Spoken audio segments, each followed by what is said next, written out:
বাবা অসুস্থ থাকায় হাসপাতালে ভর্তি, তাই মাকে বাড়িতে একা পেয়ে মার সাথে যেভাবে কাজ করলাম, গল্পটি সম্পূর্ণ শুনলে আপনাদের মেশিন দিয়ে পানি চলে আসবে। আপনারা হাতের কাজ করতে বাধ্য হবেন, তাই হাতের কাজ করার আগে হাতের কাছে অবশ্যই টিস্যু রাখবেন। নমস্কার বন্ধুরা, আজকের এই গল্পে আপনাদের স্বাগতম। আমার নাম বিজয় এবং আমার বয়স ৩০ বছর। বর্তমানে আমি হায়দ্রাবাদে চাকরি করছি। আমি মূলত চণ্ডীগড়ের বাসিন্দা, মানি মাজরায় আমাদের ৩তলা বাড়ি আছে। আমার মায়ের নাম সুশীলা, তার বয়স প্রায় ৫২ বছর। তিনি একজন গৃহিণী, যদিও তিনি বি.এড সম্পন্ন করেছেন। আমার মা উচ্চতায় কিছুটা খাটো কিন্তু শরীরে মোটাসোটা। তিনি সবসময় শাড়ি পরেন, আমি কখনো তাকে শাড়ি ছাড়া অন্য কিছু পরতে দেখিনি। কিন্তু যে রাতে এই ঘটনাটি ঘটেছিল, তারপর থেকে আমার এবং মায়ের জীবন বদলে গেছে। এই ঘটনাটি তখনকার, যখন আমার বয়স ২৫ বছর ছিল। সেই দিন বাবাকে হার্ট অ্যাটাক হয়েছিল এবং তাকে হাসপাতালে ভর্তি করতে হয়েছিল। তখন আমার পিজি সম্পন্ন হয়েছে এবং আমি চাকরির খোঁজ করছিলাম, তাই বাড়িতেই থাকতাম। মাও বি.এড করার পরও চাকরি না করে গৃহিণী থেকে গিয়েছিলেন। তখন হাসপাতালে বাবার চিকিৎসা চলছিল, কিন্তু তার অবস্থার কোনো উন্নতি হচ্ছিল না। বাবাকে এই অবস্থায় দেখে মা ভেঙে পড়েছিলেন। আমি তার একমাত্র সন্তান ছিলাম, তাই তিনি আমার উপর নির্ভরশীল ছিলেন। বাবার অসুস্থতার খবর শুনে আমার মাসি এবং মামাও সঙ্গে সঙ্গে হাসপাতালে চলে এসেছিলেন। সবাই নিজ নিজভাবে সাহায্য করছিলেন। ৪-৫ দিন পর ডাক্তার সেই কথা বলে দিলেন যা আমরা শুনতে ভয় পাচ্ছিলাম। ডাক্তার বললেন যে এখন বাবাকে বাঁচানো কঠিন। এটি শুনে মা অজ্ঞান হয়ে গেলেন। আমি তার পাশে ছিলাম, তাই তাকে সামলে নিলাম। বাবা এখন ভেন্টিলেটরে ছিলেন, ভেন্টিলেটর চালু থাকা পর্যন্তই তার শ্বাস নেওয়া সম্ভব ছিল। তখন আমি এবং মা বাবার সঙ্গে শেষবারের মতো দেখা করতে আইসিইউতে গিয়েছিলাম। মা এখন কিছুটা সুস্থ হয়েছিলেন, তিনি কাঁদতে কাঁদতে বাবাকে জড়িয়ে ধরলেন। আমিও তার হাত ধরে কাঁদতে লাগলাম। কিছুক্ষণের মধ্যেই বাবা শেষ নিঃশ্বাস ত্যাগ করলেন এবং তার জীবনযাত্রা সম্পন্ন করলেন। আমরা আইসিইউ থেকে বেরিয়ে এলাম এবং মা আমাকে জড়িয়ে ধরে জোরে জোরে কাঁদতে লাগলেন। পরে শেষকৃত্যের প্রস্তুতি শুরু হয়ে গেল। দিন কেটে গেল, সন্ধ্যা ৬:০০ বাজে গিয়েছিল। শেষকৃত্যর সব কাজ আত্মীয়রা সামলে নিয়েছিল। শ্মশান থেকে বাড়ি ফিরে আমি আমার ঘরে গেলাম আর জোরে কেঁদে ফেললাম। মা শুধু কাঁদছিল, সে খুবই কষ্ট পাচ্ছিল। কিছুক্ষণ পর মাসি আমার জন্য চা নিয়ে এল। তখন আমি উঠে বসলাম। চা নিতে নিতে তাকে জিজ্ঞেস করলাম, মা কেমন আছে? মাসি বলল, দিদি এখনও কাঁদছে বিজয়। তার খুব কষ্ট হচ্ছে। আমি বললাম, হ্যাঁ মাসি, তার বাবার সঙ্গে খুব লেগে থাকত। আমারও কিছুই মাথায় আসছে না। মাসি বলল, আমি বুঝতে পারছি বিজয়, কিন্তু এখন দিদির তোমারই সাহায্য দরকার। এই বয়সে সে পুরোপুরি তোমারই ওপর নির্ভরশীল। এতটা বলে মাসি চলে গেল। তখন আমি ভাবতে লাগলাম, এখন এই বাড়ির দায়িত্ব আমারই। আমার মাথায় চাকরি আর ভবিষ্যৎ জীবন নিয়ে নানা চিন্তা আসতে লাগল। আমাকে যত তাড়াতাড়ি সম্ভব চাকরি খুঁজে নিতে হবে, নিজেকে দায়িত্বশীল করে তুলতে হবে। কারণ বাবার পেনশনে আমরা আর কতদিন চলব? এসব চিন্তায় আমার মাথা ভারী হয়ে উঠছিল। আমি আমার ঘরের বারান্দায় গিয়ে দাঁড়ালাম, যাতে কিছুটা তাজা বাতাস পাই। এতে কিছুটা ভালো লাগল। লিভিং রুমে মা আর মাসি বসেছিল, আত্মীয়দের সঙ্গে কথা বলছিল। কিছুক্ষণ পর আত্মীয়দের ভিড় কমে গেল। মাসি আমার ঘরে এসে বলল, আমি খাবার তৈরি করি, তুমি এতক্ষণ মায়ের কাছে বসো। আমি হ্যাঁ বলে মায়ের কাছে গিয়ে বসলাম। আমাকে দেখে মা আমার গলা জড়িয়ে আবার কেঁদে ফেলল। আমি তাকে জড়িয়ে ধরে শান্ত করার চেষ্টা করলাম। আমার মা ফর্সা রঙের ছিলেন, এত কান্নায় তার গাল লাল হয়ে গিয়েছিল। তার চোখও ক্লান্ত দেখাচ্ছিল। সে আমাকে জড়িয়ে ধরে কাঁদতে লাগল। আমি তাকে বললাম, মা এখন আর কাঁদো না। যা হবার তা হয়ে গেছে। এখন আমি আছি না তোমার সঙ্গে? আমি সব সামলাব। মা বলল, হ্যাঁ বেটা, তোমাকে দেখেই এখন দিন কাটাচ্ছি। তোমাকে দেখলেই তার কথা মনে পড়ে। এত বলেই মা আরও জোরে কাঁদতে লাগল। এমন সময় মাসি বাইরে এল আর মাকে বলল, দিদি একটু খাবার খাও। দুটো লোকমা খেলে কিছুটা ভালো লাগবে। মা হ্যাঁ বলল। মাসি বলল, তুমি রান্নাঘরে চলো, আমি সাহায্য করি। তোমার খুব দুর্বলতা এসে গেছে। মা বলল, তুই রান্নাঘরে গিয়ে দেখ, আমি এসে সাহায্য করছি। এত বলে মাসি রান্নাঘরে চলে গেল। আমি মায়ের হাত ধরে সাপোর্ট দিয়ে তাদের রুমে নিয়ে গেলাম। তারপর মা বাথরুমে গিয়ে ফ্রেশ হয়ে এল। এখন তার মুখ কিছুটা ঠিক মনে হচ্ছিল। সারাদিনের দৌড়াদৌড়িতে সে খুব ক্লান্ত হয়ে গিয়েছিল। আমি প্রথমবার মাকে এভাবে দেখলাম। নিজের অজান্তেই আমার কিছুটা অদ্ভুত লাগছিল। এমন সময় মা বলল, বিজয় বেটা, তুমি কি আমার একটু সাহায্য করবে? আমি শাড়ি বদলাতে চাই, খুব দুর্বল লাগছে। আমি বললাম, হ্যাঁ মা, আমি আছি না। বলো, কি সাহায্য করব? মা বলল, প্রথমে দরজা বন্ধ করে দাও, আর আলমারি থেকে সেই সাদা শাড়িটা বের করে দাও। তখন দরজার পাশে দাঁড়িয়ে আমি বললাম, ঠিক আছে মা, আমি দিচ্ছি। তুমি শুধু এখানে বসো। তারপর আমি দরজা বন্ধ করে হলুদ রঙের ছোট বাল্ব জ্বালালাম আর আলমারি থেকে সাদা শাড়ি খুঁজতে লাগলাম। শাড়ি পেয়ে মাকে দিতে পিছনে ফিরে তাকালাম। কিন্তু পিছনে ফিরে যা দেখলাম তাতে আমি হতবাক। মা আমার দিকে পিঠ করে দাঁড়িয়েছিল। আমি কি বলব বুঝতে পারলাম না। দ্রুত শাড়ি মাকে দিয়ে দিলাম আর পিঠ ফিরে দাঁড়িয়ে গেলাম। এদিকে আমার মাথায় নানা রকম চিন্তা ভিড় করতে লাগল। এমন সময় মা বলল, বিজয় বেটা, আরেকটা কাজ করবে? আলমারিতে হলুদ রঙের আমার শাড়ি আছে, সেটা দেবে? এ কথা শুনে আমি অবাক। কিন্তু নিজেকে সামলে নিয়ে বললাম, হ্যাঁ মা, আর হলুদ শাড়ি খুঁজতে লাগলাম। শেষে ভাঁজ করা হলুদ শাড়ি পেয়ে গেলাম। সেটা খুলে দেখতেই তার ডিজাইন দেখে আমি হতবাক। এমন সময় মা জিজ্ঞেস করল, শাড়ি পেয়েছ কি বিজয় বেটা? আমি বললাম, হ্যাঁ পেয়েছি। তখন শাড়ি মাকে দিতে ফিরে দেখলাম মা এখনও পিঠ করে দাঁড়িয়ে। আমি হতভম্ব, কিন্তু নিজেকে শান্ত রেখে শাড়ি তাকে দিয়ে দিলাম। হলুদ বাল্বের আলোয় যা দেখলাম তা বিশ্বাস করার মতো কিছু নয়। তৈরি হয়ে মা বলল, বিজয় বেটা, তুমিও দ্রুত তৈরি হয়ে যাও। আমি এখানেই অপেক্ষা করছি। আমি ফ্রেশ হতে বাথরুমের দিকে গেলাম। মা বলল, আমার কাপড় বাথরুমে রেখে দেবে? আমি হ্যাঁ বলে দিলাম। তারপর সে একটা শাড়ি দিল, আর নিচে রাখা কালো চাদরও তুলে দিল। আমি চুপচাপ বাথরুমে গিয়ে দরজা বন্ধ করলাম। ভেতরে গিয়ে গভীর শ্বাস নিলাম। বাইরে এসে দেখলাম মা এখনও বসে আছে। আমি তার হাত ধরে উঠালাম আর তাকে খাওয়াতে নিয়ে গেলাম। খাওয়ার সময় মা খুব শান্ত ছিল। বাড়িতে এখন শুধু আমি, মা, মামা আর মাসিই রয়ে গিয়েছিলাম।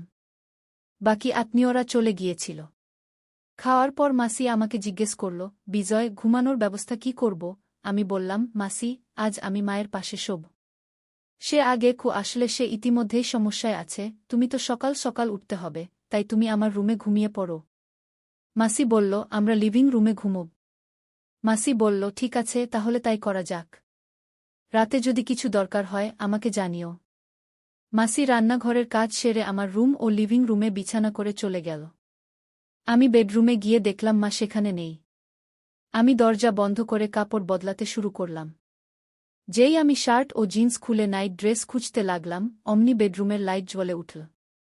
পিছনে ফিরে দেখলাম মা ভিতরে চলে এসেছেন।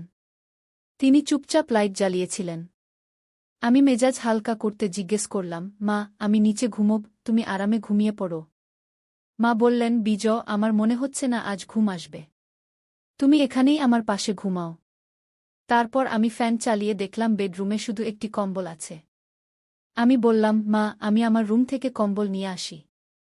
মা বললেন, বিজয়, মাসি ঘুমিয়ে পড়েছেন। আজকের জন্য এই কম্বলই ঠিক আছে। তারপর আমি এভাবে চালু করে দিলাম, বেডরুমের দরজা একটু বন্ধ করলাম এবং রুমের সব লাইট বন্ধ করে শুধু ডিম হলুদ আলোর বাল্ব জ্বালিয়ে বিছানায় চলে এলাম। তারপর মা মশারি টাঙিয়ে কম্বল গায়ে দিলেন এবং আমার দিকে পিঠ ফিরে ঘুমিয়ে পড়লেন। আমিও কম্বলে ঢুকে ছাদের দিকে তাকিয়ে শুয়ে রইলাম। এখন এসির কারণে রুমে ঠান্ডা অনুভূত হচ্ছিল। কিছুক্ষণ পর আমি মায়ের কান্নার আওয়াজ শুনতে পেলাম। মাকে এই অবস্থায় দেখে আমার অদ্ভুত লাগছিল। আমি মায়ের কাছে সরে গিয়ে তার কাঁধে হাত রেখে বললাম, মা, শান্ত হও। আমি জানি এটা তোমার জন্য খুব কঠিন, কিন্তু বাবা সবসময় আমাদের সঙ্গে থাকবেন। আর আমি তো আছিই তোমার দেখাশোনা করার জন্য। মা কাঁদতে কাঁদতে বললেন, বিজয়, তোমার বাবা অনেক কিছু দিয়েছেন। আজ তার ছাড়া বেঁচে থাকা খুব কঠিন হয়ে পড়েছে আমার জন্য। আমি মায়ের আরও কাছে সরে গিয়ে তার কাঁধে মাথা রাখলাম। মা কিছুক্ষণের জন্য কান্না বন্ধ করে বললেন, বিজয় বেটা, যখন তুমি আমার সঙ্গে থাকো তখন মনে হয় যেন তোমার বাবাই আমার সঙ্গে আছেন। তুমি একদম তোমার বাবার মতোই। এ কথা বলে মা কিছুটা শান্ত হলেন। আমিও আবার ছাদের দিকে তাকালাম। এখন আমার মাথা থেকে একে একে চিন্তা বেরিয়ে আসছিল। এমন সময় হঠাৎ আমার কিছু মনে পড়ল এবং অনিচ্ছা সত্ত্বেও খারাপ চিন্তা মাথায় আসতে লাগল।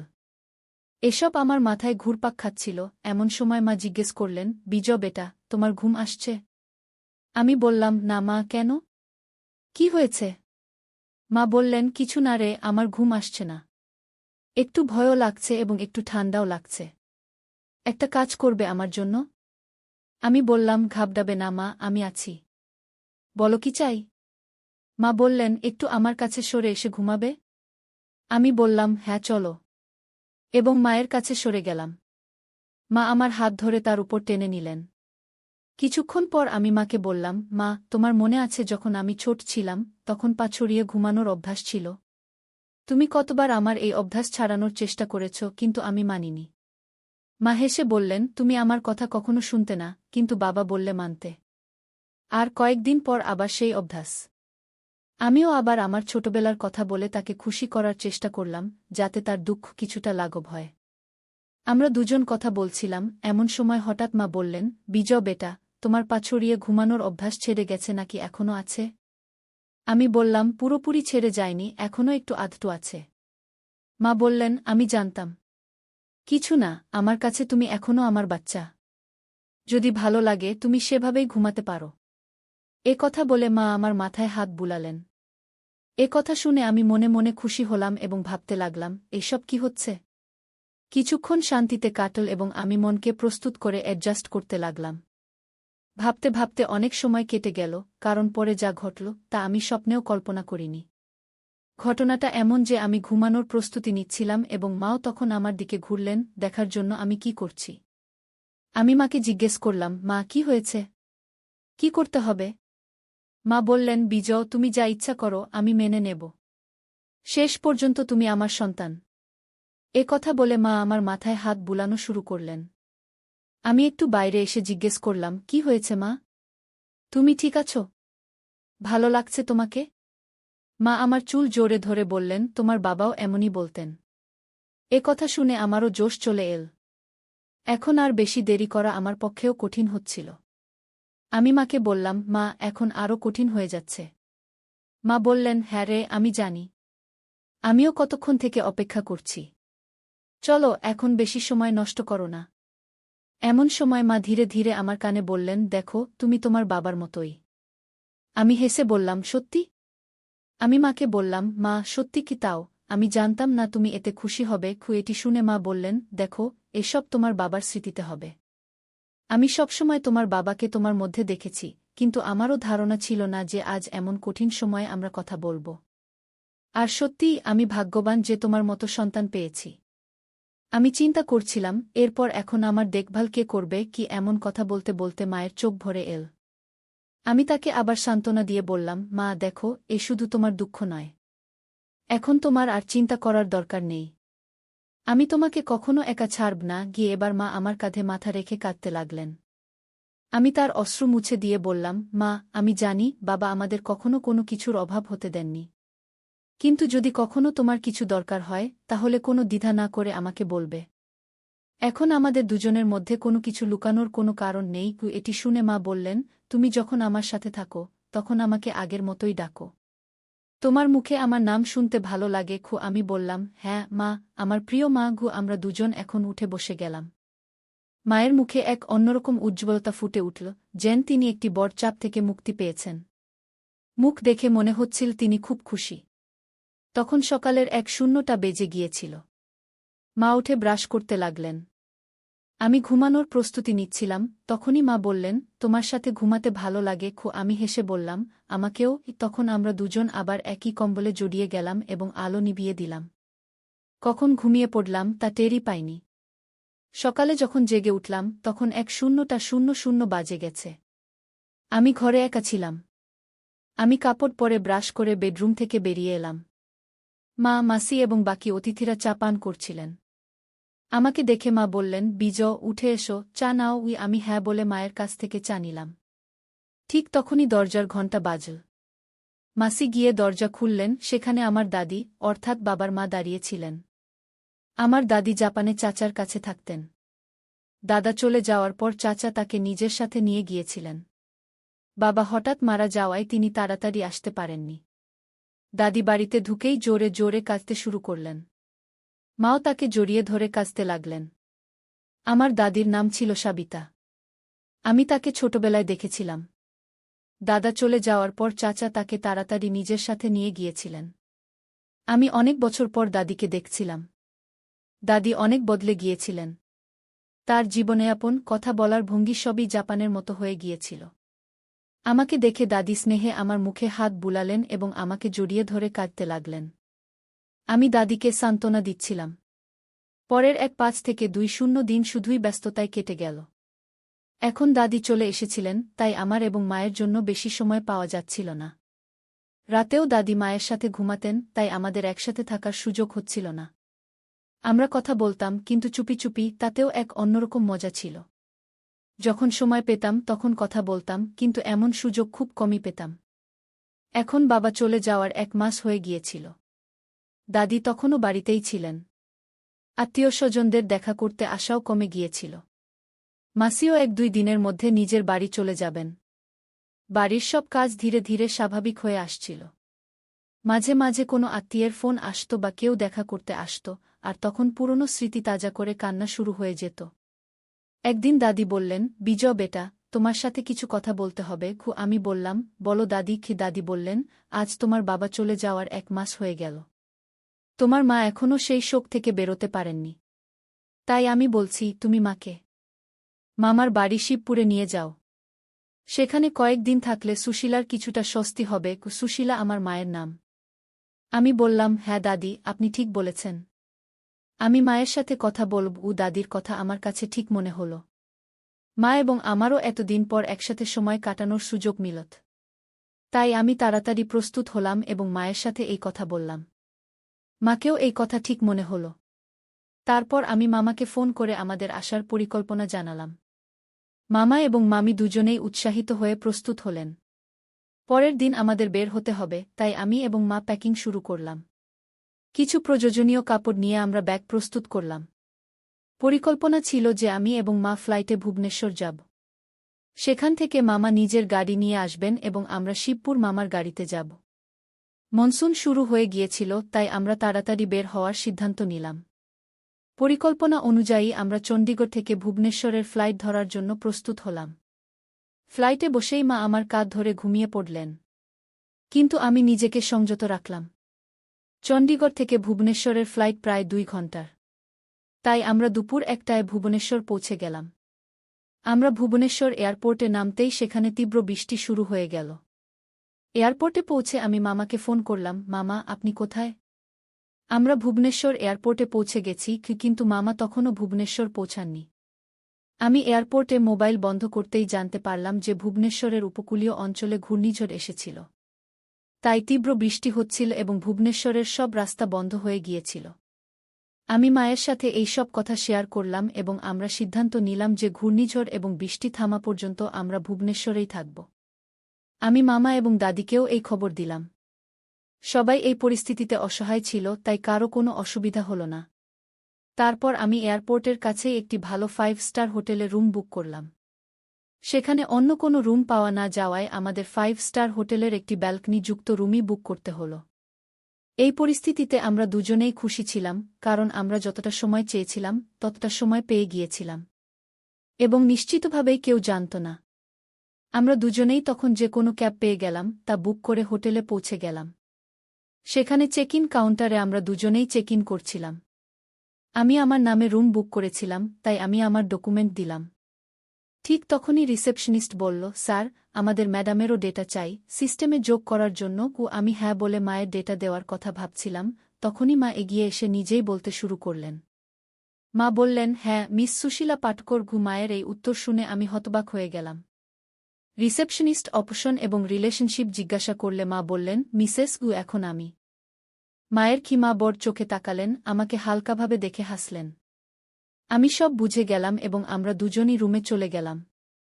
রুমে ঢুকেই আমি দরজা বন্ধ করলাম। আমার ওয়াশরুমে যাওয়া দরকার ছিল, ভ্রমণ আর দৌড়াদৌড়িতে সময় পাইনি। তখন আমি মাকে একটু সরিয়ে বললাম, সুশীলা জি, শুধু 2 মিনিট, আমি এখনই আসছি। আমি তাকে একটু সরিয়ে দিলাম, কিন্তু সে সরে যাচ্ছিল না। তখন আমি নিজেই একটু সরে গেলাম। মা তখন বললেন, বিজয় বেটা, থামার দরকার নেই। আমি বললাম, 2 মিনিট, আমি ওয়াশরুমে যাচ্ছি। এ কথা শুনে তার চোখ জ্বলে উঠল। সে সঙ্গে সঙ্গে বলল, আমাকে গোসল করতে হবে। তখন আমি আশ্চর্য আর খুশিতে বললাম, আচ্ছা, গোসল করবে মা? মা হেসে বললেন, হ্যাঁ। আমাকে এসব কিভাবে জানবে? তিনি বললেন, তুমি কি ভাবো এত বছর ধরে তোমার বাবাকে কখনো অন্য কোনো মহিলার কাছে যাওয়ার দরকার পড়েনি কেন? কারণ আমি তাকে কোনো কিছুর জন্য কখনো না বলিনি। যা কিছু তার দরকার ছিল আমি বানিয়ে দিয়েছি। তার জন্য আমাকে ইন্টারনেট থেকে বিভিন্ন রেসিপি শিখতে হয়েছে। কিন্তু তখনই আমি এসব নতুন জিনিসের কথা জানতে পেরেছি। তখন আমি আশ্চর্য হয়ে বললাম, সত্যি মা? মা বললেন, হ্যাঁ সত্যি আমরা খুব ক্লান্ত ছিলাম, তাই দুজনেই ঘুমিয়ে পড়লাম। যখন উঠলাম তখন সন্ধ্যা 6টা বেজে গেছে। ক্ষুধা পেয়েছিল, তাই আমরা প্রস্তুত হয়ে হোটেলে পেট ভরে খাবার খেতে গেলাম। হোটেলে ভালো খাবার খাওয়ার পর আমরা দুজনেই রুমে ফিরে এলাম। রুমে একটা শান্তিপূর্ণ পরিবেশ ছিল। মা বললেন, বিজয়, আজকের সন্ধ্যা খুব বিশেষ। তখন তার চোখে একটা জ্বলজ্বলে ভাব ছিল, যা আমি আগে কখনো দেখিনি। আমি হেসে বললাম, হ্যাঁ মা, আজকের সন্ধ্যা সত্যিই বিশেষ। তারপর আমরা দুজনেই টিভি অন করলাম এবং কিছুক্ষণের জন্য একটা রোমান্টিক মুভি দেখতে লাগলাম। মুভির সময় মা আমার হাত ধরে ফেললেন এবং ধীরে ধীরে আমার কাছাকাছি চলে এলেন। তখন তার মুখে একটা মিষ্টি হাসি ছিল। তিনি বললেন, বিজয়, তোমার সাথে কাটানো প্রতিটি মুহূর্ত আমার জন্য বিশেষ। আমি তার চুলে হাত বুলিয়ে বললাম, মা, তুমি আমার জীবনের সবচেয়ে সুন্দর অংশ। তারপর আমাদের মধ্যে একটা গভীর রোমান্টিক আলোচনা শুরু হল। আমি তার কাছাকাছি গেলাম, সেও আমার কাছাকাছি এল। তারপর আমি তাকে জড়িয়ে ধরলাম। সেই মুহূর্তে মনে হচ্ছিল যেন সময় থেমে গেছে। তার হৃদস্পন্দন আমার হৃদস্পন্দনের সাথে মিলে যাচ্ছিল। আমরা একে অপরকে কাছ থেকে অনুভব করলাম এবং আমাদের শ্বাস এক হয়ে গেল। মা ধীরে ধীরে বললেন, বিজয়, আমি তোমাকে খুব ভালোবাসি। আমি আমার ঠোঁটে হালকা হাসি নিয়ে বললাম, মা, তুমি তো আমার জীবন। তারপর আমরা একে অপরের চোখে তাকালাম এবং ধীরে ধীরে আমাদের ঠোঁটগুলো কাছাকাছি আনলাম। সেই মুহূর্তটা খুবই জাদুকরী ছিল। ঠিক তখনই আমাদের ঠোঁট একে অপরের সাথে মিলে গেল এবং আমরা একটা গভীর আর রোমান্টিক অভিজ্ঞতা ভাগ করলাম। এই অভিজ্ঞতা আমাদের ভালোবাসা আর বিশ্বাসের প্রতীক ছিল। তারপর আমরা দুজনেই একে অপরের বাহুতে রাত কাটালাম, একে অপরের উষ্ণতা আর ভালোবাসা অনুভব করলাম। সেই রাতে আমরা বুঝতে পেরেছিলাম সত্যিকারের ভালোবাসা কি। আমাদের মধ্যে বন্ধন আরও শক্ত হয়ে গিয়েছিল। সকালে যখন সূর্যের আলো ঘরে এসে পড়ল, তখন আমি মাকে আমার পাশে ঘুমাতে দেখলাম। তার হাসি আর শান্ত মুখ দেখে আমি অনুভব করলাম আমার জীবনের প্রতিটি দিন তার সাথে কতটা বিশেষ। আমি ধীরে ধীরে তার কপালে হাত বুলিয়ে তাকে জাগালাম। মা চোখ খুলে বললেন, গুড মর্নিং বিজয়। আমি হেসে বললাম, গুড মর্নিং মা। তারপর আমরা দুজনেই একটা নতুন দিন শুরু করলাম, এই জানতে পেরে যে আমাদের ভালোবাসা সবসময় এভাবেই শক্ত আর বিশেষ থাকবে। আমরা অনুভব করলাম সত্যিকারের ভালোবাসা সেই, যে সব পরিস্থিতিতে পাশে থাকে আর প্রতিটি দিনকে বিশেষ করে তোলে। সেই দিন থেকে আমাদের জীবন আরও রঙিন হয়ে গেল এবং আমরা দুজনেই প্রতিটি মুহূর্তকে একে অপরের সাথে বাঁচার সিদ্ধান্ত নিলাম। তো বন্ধুরা, এটা ছিল আমাদের আজকের ছোট্ট গল্প। আপনাদের এই গল্প কেমন লাগলো কমেন্ট করে অবশ্যই জানাবেন। যদি গল্পটা ভালো লেগে থাকে তাহলে লাইক করুন এবং আপনার বন্ধুদের সাথে শেয়ার করুন। এ ধরনের আরও রোমাঞ্চকর গল্পের জন্য আমাদের চ্যানেল সাবস্ক্রাইব করুন এবং বেল আইকন টিপতে ভুলবেন না, যাতে আপনি আমাদের কোনো গল্প মিস না করেন। ধন্যবাদ।